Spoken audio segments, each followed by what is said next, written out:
दोस्तों आइए बात करते हैं उत्तराखंड से रिलेटेड महत्वपूर्ण खबरों के बारे में। पहली अपडेट है, एलएसी पर किसी भी बदलाव की इजाजत नहीं, भारत ने फिर खारिज किया गलवां पर चीनी दावा। जी हां, आपको बता दें पीएमओ ने कहा सर्वदलीय बैठक में पीएम का बयान 15 जून को गलवां घाटी में हुई घटना पर केंद्रित, इस पर बेवजह विवाद न करें। जी हाँ, यहाँ पे चीन से सीमा विवाद के बीच प्रधानमंत्री कार्यालय पीएमओ ने शनिवार को स्पष्ट कहा है कि सरकार वास्तविक नियंत्रण रेखा एलएसी में किसी भी बदलाव की इजाजत नहीं देगी। एक दिन पूर्व सर्वदलीय बैठक में पीएम नरेंद्र मोदी के बयान के बाद उठे सवालों पर पीएमओ ने बताया कि पीएम ने कहा था कि मैं भरोसा दिलाना चाहता हूं कि सेना सीमा की सुरक्षा करने में कोई कसर नहीं छोड़ेगी। वहीं विदेश मंत्रालय ने गलवां पर चीन के दावे को बेतुका बताते हुए फिर से सिरे से खारिज कर दिया है। जी हाँ, आपको बता दें यहाँ पे एलएसी पर किसी भी बदलाव की इजाज़त नहीं, भारत ने फिर खारिज किया गलवां पर चीनी दावा। इसके अलावा देख सकते हो चीन सीमा पर लड़ाकू विमानों की गश्त बढ़ाई गई। भदौरिया वायुसेना प्रमुख आरकेएस भदौरिया ने कहा कि चीन की हरकतों पर हमारी पूरी नज़र है। गलवां घाटी के आसपास चीनी सैनिकों के जमावड़े को देखते हुए लड़ाकू विमानों की गश्त बढ़ा दी गई है। हम किसी भी आकस्मिक मुकाबले के लिए तैयार हैं। दोस्तों अगली अपडेट है, जिन्होंने हमारी ज़मीन पर कदम रखने की कोशिश की उन्हें मुंह तोड़ जवाब दिया। पीएमओ के मुताबिक सशस्त्र बलों की बहादुरी को ध्यान में रखते हुए पीएम ने कहा कि एलएसी पर हमारी तरफ चीन की किसी तरह की मौजूदगी नहीं है। 16 बिहार रेजिमेंट के सैनिकों के बलिदान ने ढांचा खड़ा करने के चीनी मंसूबों को नाकाम कर दिया है और उसी दिन यहाँ पे एलएसी में इस जगह के लिए उल्लंघन की कोशिशों को ख़त्म कर दिया। तो अगली अपडेट देख सकती हो, मुख्यमंत्री के क्वारंटीन होने की अफवाह उड़ी। मुख्यमंत्री त्रिवेंद्र सिंह रावत के डॉक्टर के कोरोना पॉजिटिव आने के बाद उनके होम क्वारंटीन होने की दिन भर चर्चा रही। सूत्रों के अनुसार डॉक्टर ने एक दिन पहले सीएम का रूटीन चेकअप किया था। इसके बाद अफवाह उड़ी कि सीएम ने खुद को क्वारंटीन करने का निर्णय लिया है। हालांकि मुख्यमंत्री कार्यालय ने इसका खंडन किया है। सीएम की दिन में कोविड-19 को लेकर बैठक रद्द होने से अफवाह और तेज हो गई है। अगले अपडेट देख सकते हो, इस साल नहीं होगी कांवड़ यात्रा। जी हाँ, यहाँ पे कोविड-19 के चलते इस वर्ष कांवड़ यात्रा नहीं होगी। उत्तराखंड, उत्तर प्रदेश और हरियाणा सरकार ने यात्रा को स्थगित करने का ये फैसला सामूहिक तौर पर लिया है। शनिवार को वीडियो कॉन्फ्रेंसिंग के माध्यम से उत्तराखंड के मुख्यमंत्री त्रिवेंद्र सिंह रावत, उत्तर प्रदेश के मुख्यमंत्री योगी आदित्यनाथ और हरियाणा के मुख्यमंत्री मनोहर लाल खट्टर ने कांवड़ यात्रा के संबंध में विस्तार से विचार विमर्श किया। बैठक में सामूहिक समिति बनी कि कोविड-19 की परिस्थितियों को देखते हुए कांवड़ यात्रा को स्थगित कर दिया जाए। तो इस साल जो है कांवड़ यात्रा नहीं होने वाली। इसके अलावा देख सकते हो तो भव्य स्वरूप में दिखेगा बद्रीनाथ धाम। पर्यटन सचिव दिलीप जावलकर ने श्री बद्रीनाथ धाम के प्रस्तावित मास्टर प्लान में मुख्यमंत्री को अवगत कराया। अब यह प्लान मंजूरी के लिए केंद्र सरकार के पास भेजा जाएगा। प्लान धरातल पर उतरा तो बद्रीनाथ धाम का भव्य स्वरूप देखने को मिलेगा। अगली अपडेट पर चलते हैं। दोस्तों अगली अपडेट है, सार्वजनिक स्थलों पर नहीं जा सकेंगे बच्चे, बुजुर्ग और बीमार। मुख्य सचिव ने जिला अधिकारियों को दिए डाटा तैयार करने के निर्देश। जी हां, आपको बता दें कोविड-19 की रोकथाम के लिए छोटे बच्चे, गर्भवती महिलाओं और बुजुर्गों और गंभीर रोगों से ग्रसित लोगों का सार्वजनिक स्थानों में घूमने पर पूर्ण प्रतिबंध लगा दिया गया है। मुख्य सचिव उत्पल कुमार सिंह ने जिला अधिकारियों को निर्देश दिए हैं कि इस तरह के लोगों का डाटा तैयार किया जाए। तो यहाँ पर सार्वजनिक स्थलों पर नहीं जा सकेंगे बच्चे, बुजुर्ग और बीमार। इसके अलावा देख सकते हो बुजुर्गों की मदद के लिए हेल्पलाइन भी शुरू हो गई है। कोरोना काल में सबसे संवेदनशील माने जाने वाले बुजुर्गों की मदद के लिए एक हेल्पलाइन शुरू की गई है। पहले चरण में यह हेल्पलाइन हरिद्वार जिले के लिए उन बुजुर्गों की मदद के लिए खोली गई है जिन्हें भोजन, स्वास्थ्य और इलाज की ज़रूरत है। अगली अपडेट है, कोरोना योद्धाओं को और सतर्क रहने की जरूरत। प्रदेश में कोरोना से जंग लड़ रहे डॉक्टर, स्वास्थ्यकर्मी भी संक्रमण की चपेट में आने लगे हैं। अब तक 60 से अधिक डॉक्टर व स्वास्थ्यकर्मी कोरोना पॉजिटिव पाए गए हैं। शनिवार को टिहरी जिले में 3 और स्वास्थ्यकर्मी में कोरोना संक्रमण मिला है। तो ऐसे में यहाँ पे कोरोना योद्धाओं को और सतर्क रहने की ज़रूरत है। इसके अलावा देख सकते हो मेडिकल कॉलेजों में 24 घंटे होगी सैंपल की जाँच। प्रदेश में कोविड सैंपल की जांच में तेजी लाने के लिए सरकारी मेडिकल कॉलेजों में स्थापित प्रयोगशाला में 24 घंटे सैंपल टेस्ट लिए जाएंगे। यहाँ पे चिकित्सा शिक्षा निदेशक और अपर सचिव युगल किशोर पंत ने मेडिकल कॉलेजों के प्राचार्यों को 24 घंटे सैंपल टेस्ट करने के निर्देश दिए हैं। अगली अपडेट देख सकते हो, प्रदेश में संक्रमितों का आंकड़ा 2300 के पार। जी हाँ, यहाँ पे प्रदेश में शनिवार को 95 और लोगों में कोरोना संक्रमण मिला है। इन्हें मिलाकर प्रदेश में संक्रमित मरीजों का आंकड़ा 2301 हो गया है। टिहरी जिले में 24, देहरादून में 17 और उत्तरकाशी में 15 संक्रमित मिले हैं।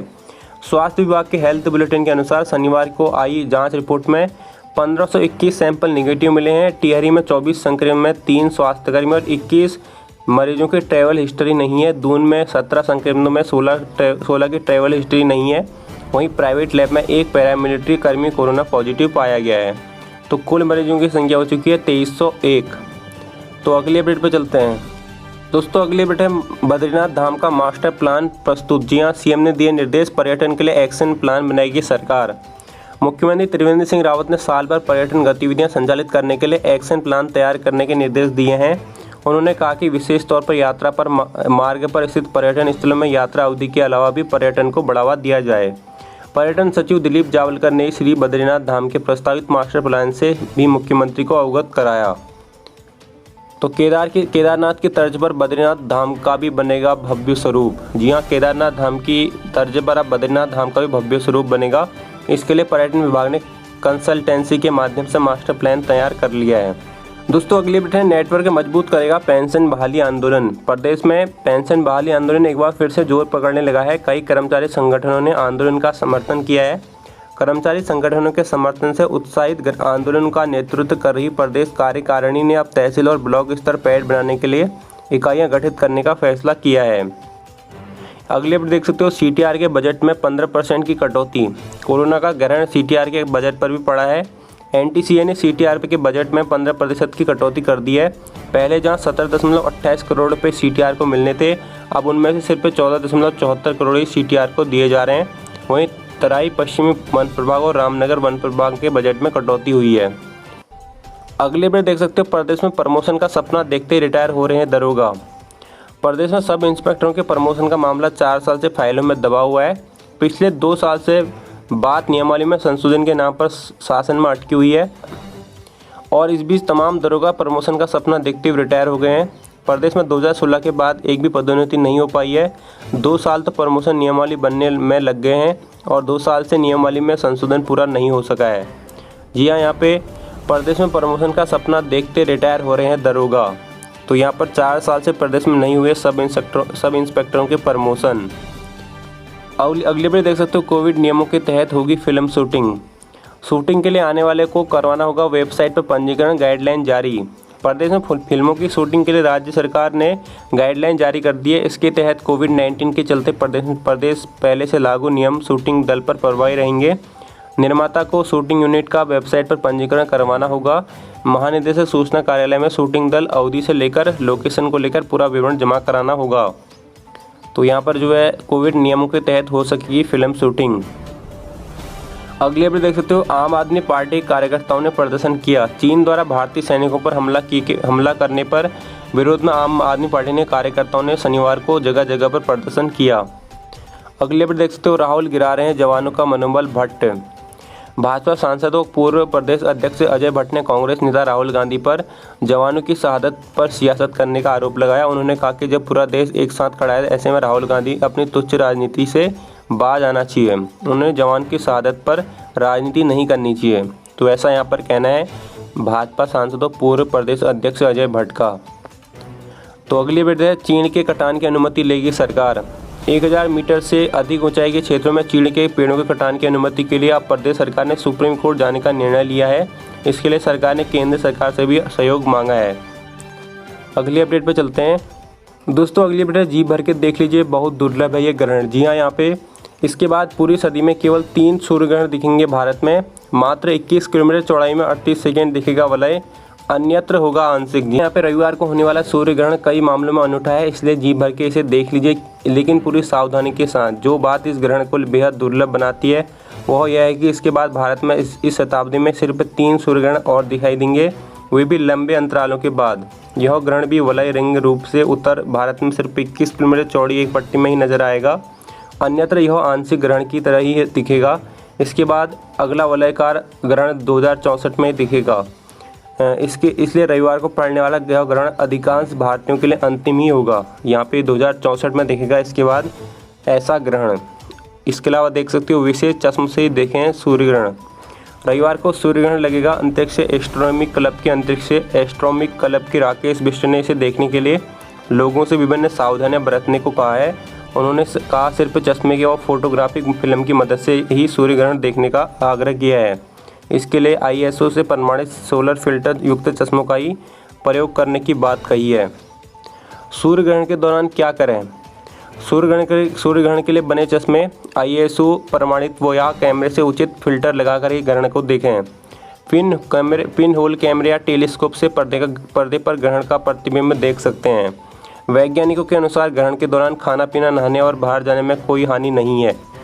इस पर भव्य और दुर्लभ दुर्घटना का अवलोकन सुरक्षित तरीके से करें। सूर्य ग्रहण के दौरान क्या न करें? सूर्य को सीधे कोरी आंखों से न देखें। ग्रहण को एक्सरे फिल्म या साधारण चश्मे से नहीं देखना चाहिए। पेंट किए हुए शीशे से भी ग्रहण को देखना सुरक्षित नहीं है। तो ये सारी चीज़ें आपको करनी है और ये सारी चीज़ें आपको नहीं करनी है। अगली बार देख सकते हो, नहाने के दौरान तालाब में डूबे मासूम भाई बहन मौत।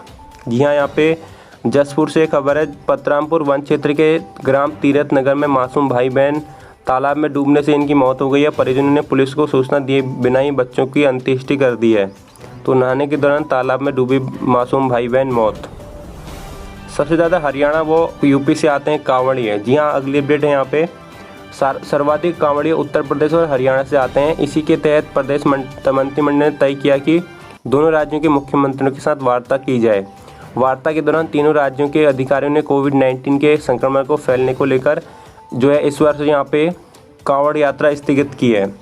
तो कोविड-19 की गाइडलाइन के तहत भीड़ को नियंत्रित करने में असमर्थता जताई गई है। तो यहाँ पर इस वर्ष जो है कांवड़ यात्रा नहीं होने वाली। अगली अपडेट पर चलते हैं। अगली अपडेट है, सरहद की हिफाजत में महत्वपूर्ण होगी ऑल वेदर रोड की भूमिका। जी हाँ, यहाँ पे सामरिक महत्व वाले इस मार्ग का निर्माण पूरा होने और अधिक महफूज होंगे सीमांत क्षेत्र। लद्दाख की गलवा घाटी में चीनी सैनिकों की दुस्साहसिक हरकत के बाद राज्य में निर्माणाधीन ऑल वेदर रोड परियोजना के जल्द पूरा करने की आवश्यकता महसूस की जा रही है। यह महत्वाकांक्षी सड़क परियोजना राज्य की अर्थव्यवस्था को मजबूत आधार तो बनेगी, सरहद की हिफाजत में भी इसकी अहम भूमिका होगी। तो यहाँ पर सरहद की हिफाजत में महत्वपूर्ण होगी ऑल वेदर रोड की भूमिका। इसके अलावा देख सकते हो, लड़ाकू विमान ने चीन सीमा के पास भरी उड़ान। गलवा घाटी में हिंसक झड़प के बाद जवानों की छुट्टियां रद्द, वापस बुलाया। गलवा घाटी में हिंसक झड़प के बाद भारतीय सुरक्षा एजेंसियों ने लिपुलेख में भी सुरक्षा व्यवस्था कड़ी कर दी है। भारतीय वायुसेना के जेट फाइटर ने शनिवार सुबह सीमा के पास उड़ान भरी। सीमा पर तनाव को देखते हुए जवानों व अधिकारियों की छुट्टियां रद्द कर दी गई हैं। अगली बार देख सकते हो, हीरो ऑफ द निफा जसवंत सिंह ने अकेले किया था मुकाबला। सीमा विवाद को लेकर चीन के साथ चल रही तनातनी से देश के लोगों में चीन के खिलाफ आक्रोश गहराता जा रहा है। ऐसे में 1962 की लड़ाई में 72 घंटे तक चीन के सैनिकों का डटकर मुकाबला। 300 से ज़्यादा चीन के सैनिकों को मार गिराने वाले हीरो ऑफ द निफा जसवंत सिंह रावत की शहादत को कोई कैसे भूल सकता है। मरणोपरांत उन्हें महावीर चक्र से सम्मानित किया गया था। अगली बिट है, दुर्घटना में ऊर्जा निगम के स्टोर कीपर की मौत। देहरादून से उत्तरकाशी जा रही एक कार दुर्घटनाग्रस्त होने से उसमें सवार उत्तरकाशी ऊर्जा निगम में तैनात स्टोर कीपर की मौत हो गई है, जबकि कार में सवार दूसरा व्यक्ति गंभीर रूप से घायल हो गया है। प्राथमिक उपचार के बाद उसे हायर सेंटर रेफर कर दिया गया है। तो यहाँ पर ये दुर्घटना में ऊर्जा निगम के स्टोर कीपर की मौत हो गई है। इसके अलावा देख सकते हो यहाँ पे हरिद्वार अवैध खनन में 3.5 करोड़ की नोटिस। अवैध खनन मामले में हाईकोर्ट के आदेश के बाद जिला प्रशासन आखिर जाग गया। जिले में कई जगह अनुमति से ज़्यादा का खनन किया गया। अब जिला प्रशासन ने ऐसे लोगों को 3.5 करोड़ रुपये वसूली के नोटिस जारी किए हैं। संतोषजनक जवाब नहीं देने पर आरोपी से वसूली की जाएगी। खास बात है कि लक्सर की बाणगंगा में सबसे ज़्यादा अवैध खनन करने का मामला सामने आया है। यहाँ मछली पालन के लिए तालाब बनाने की अनुमति दी गई थी और इस आड़ में बड़े पैमाने पर मशीनों से खनन किया गया है। अगले अपडेट है, तिब्बत पर कब्जे के बाद से चीन ने लद्दाख पर गड़ा दी थी नजरें। जी हाँ, बंजर और निर्जन जमीन की कई सदियों से हो रही है सामरिक अहमियत। इस इलाके के लिए कई बार आमने सामने हुई है सेनाएं।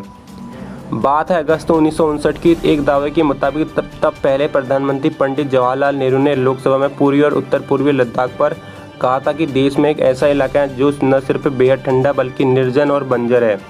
वहाँ एक घास तक नहीं उगती। संयोग से बयान के 3 साल बाद ही इस इलाके में भारत को चीन से जंग लड़नी पड़ी।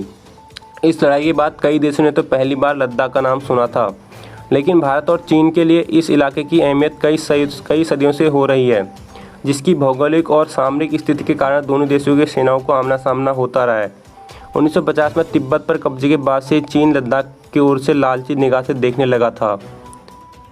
तो यहाँ पर जो है चीन तिब्बत पर कब्जे के बाद से ही लद्दाख पर यहाँ पर नजरें गड़ाए हुए है।